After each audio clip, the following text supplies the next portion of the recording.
Clients can react very differently to news that they're being made redundant. For some, they may be delighted at the opportunity to move on somewhere else. For some others, it may be absolutely devastating news in terms of uncertainty and what do they do next. Also, employers can handle the redundancy process very differently. For some, they might be tapped on the shoulder and sent home on garden leave. For others, they may be given a full explanation of what's happening and why, and invited to a series of different consultation meetings.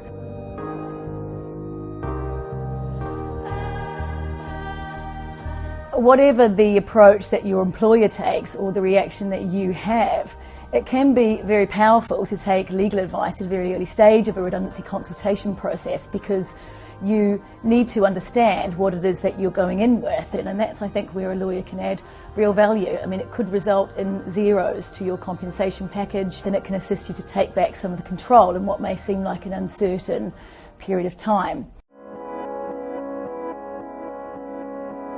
There are a number of considerations that you may want to think about. Is it more powerful to say very little in the first consultation meetings? Do you want to ask lots of probative questions and get a lot of information about what's happening?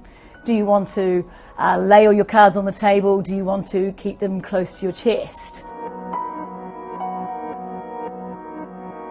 I think understanding your legal rights in a redundancy situation is very important, in terms of you need somebody who understands the nature of your contract so they can tell you what your rights are under that contract. They also need to understand what the work is that you do, and that's the key and crucial legal question, if you like, in a redundancy situation.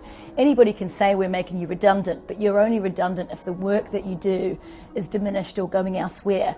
And I don't think that you're going to get that specialist understanding of your role and the commercial reality of a redundancy without contacting an employment lawyer.